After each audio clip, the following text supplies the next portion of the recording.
Well, hello there, you amazing, beautiful, wonderful people. You're looking absolutely amazing today. You beautiful person, you. I hope your day is going as well as you look, because you're on to a winner. Anyway, let's get straight into the meat and potatoes, as this is video 2 of 3. That's it, baby. I've done it right. I got it all right. I'm a winner. I'm a winner. Yeah, we're talking about the Bryan Kohberger situation, because a question that keeps getting risen in all of the elements of this is what came first, chicken or the egg, right? We don't know how they managed to find Bryan Kohberger or get to the point where they want to investigate him, because from the PCA, which later on today, video 3, I'm doing a roadmap for you to follow everything. But when you consider that the PCA doesn't really contain evidence of Bryan Kohberger being involved in this crime, except from a sketchy knife sheath with touch DNA or trace DNA on it, which, look, that's behind the body. It's not blood. It's not. It's plantable, is what I'm going to say. It's plantable, and I know some people are going to say it's tinfoil hat, but hear me out, right? Because have we been given clues in the past as to what actually went on here? Now, I've got some notes in my hand, and I'm going to go through my notes with you, care of my good friend Eddie. So, listen to this. So, Ray's knowledge and testimony.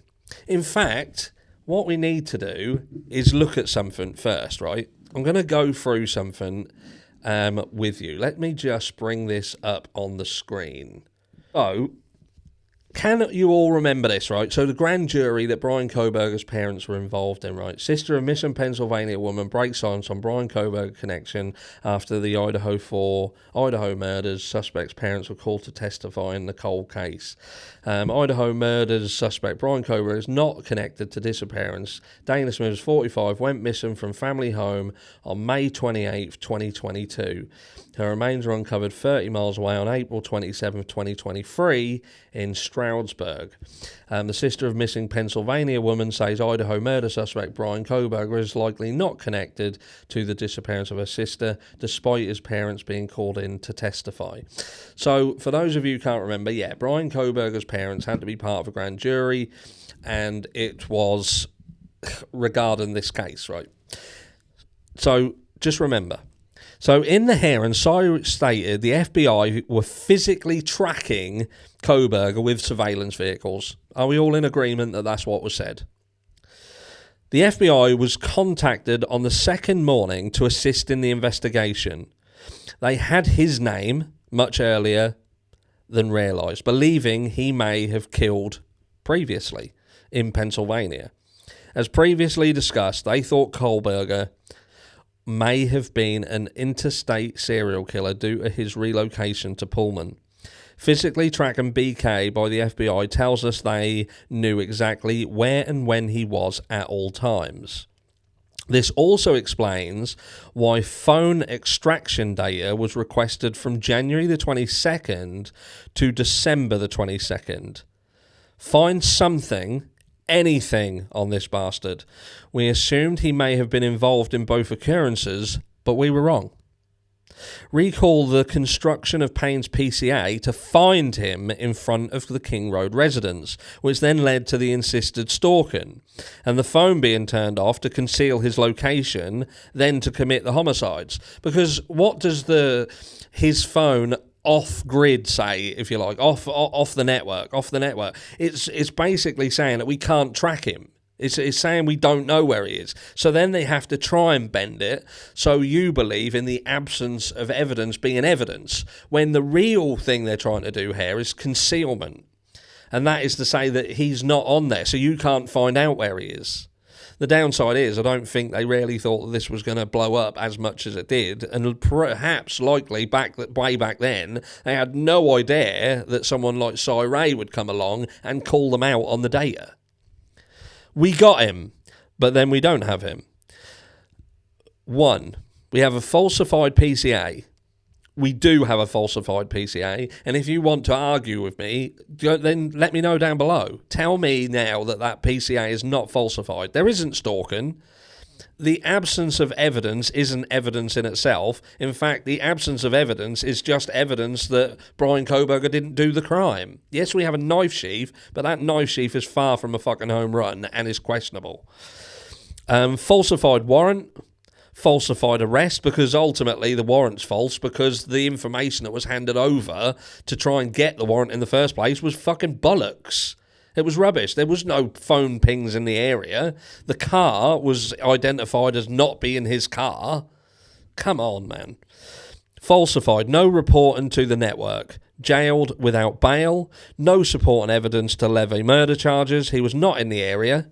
Protection order for 3 males' DNA who were there. FBI breaching 2 ancestry sites attempting to identify the defendant, violating several constitutional rights of the defendant, and violating the rights of all other parties due to the use of a stingray in the area. And then we move over to this one, right? So what I believe happened here, and I think what Eddie also believes happened here, is the fact that they had Bryan Kohberger's details earlier, and they are watching him before this crime. And you've now got a situation where they believe that he was involved in both of them. Both of these crimes. And they fucked up.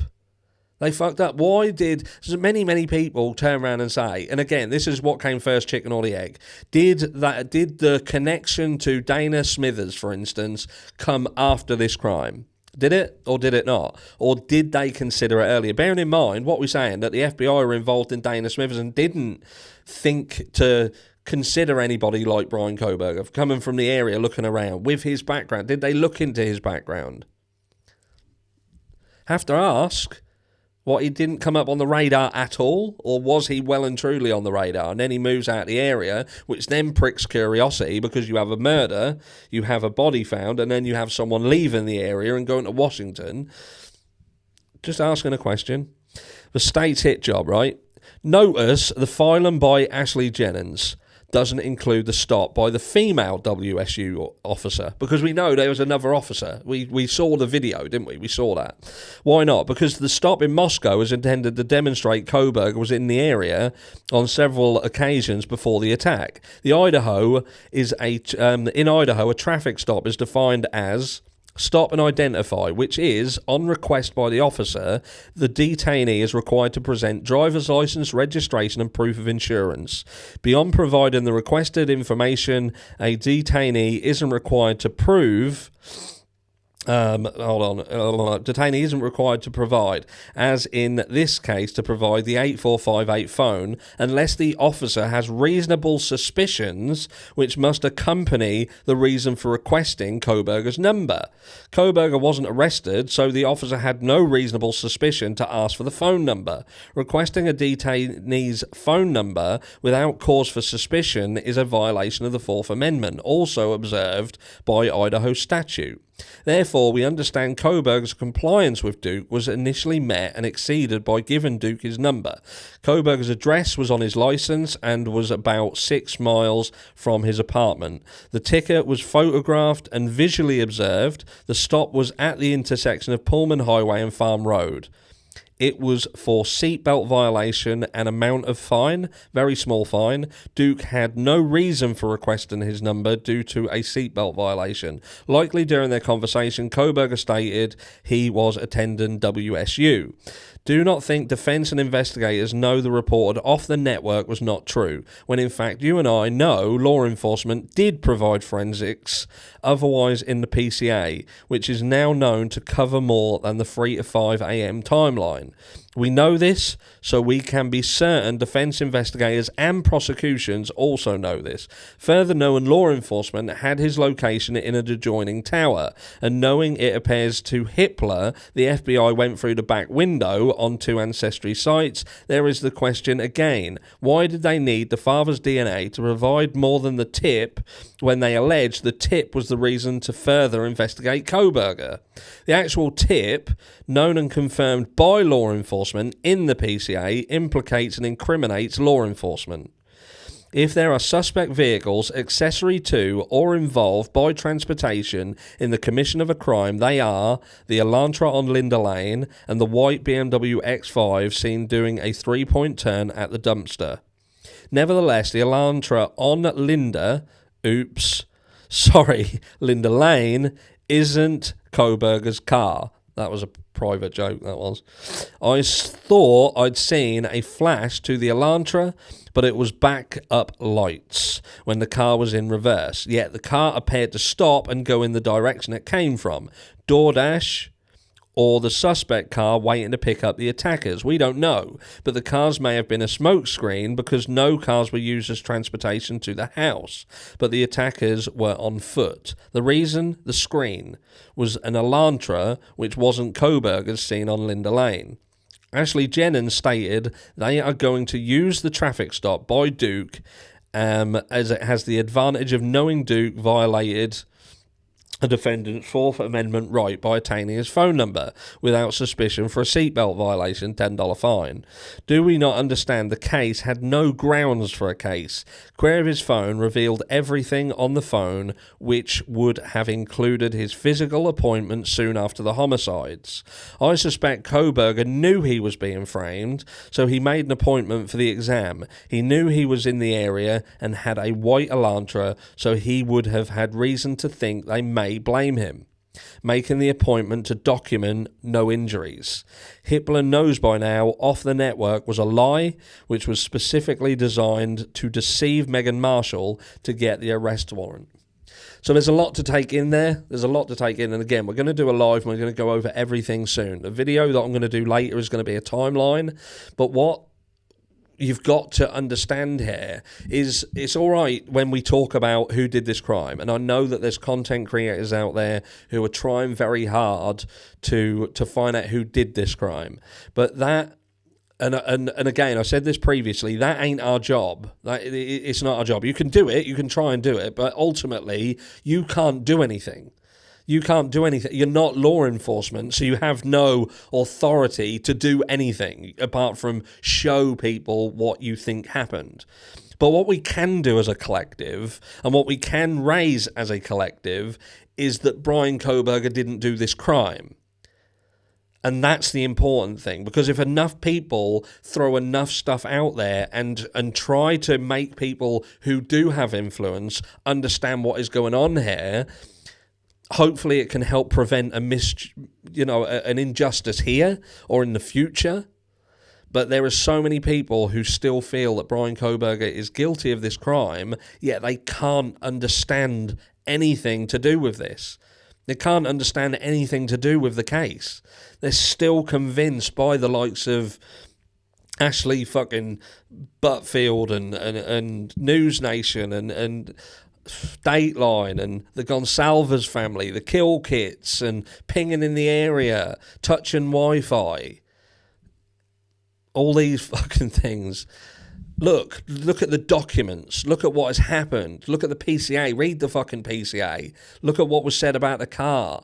Look at the off-network stuff. Look at the town. Look into everything. Research it. If you can't be bothered to research it, then don't comment on it. Because if you're commenting on it without listening, without researching, you're very, very likely going to be wrong. And you're just basing your thoughts and feelings of this case on... You want to be part of the crowd that feels better, and I guess it feels better to go along with law enforcement and to support the guilty, the guilty narrative, because going against the grain is uncomfortable. But sadly, the PCA would suggest that Bryan Kohberger is being fixed up.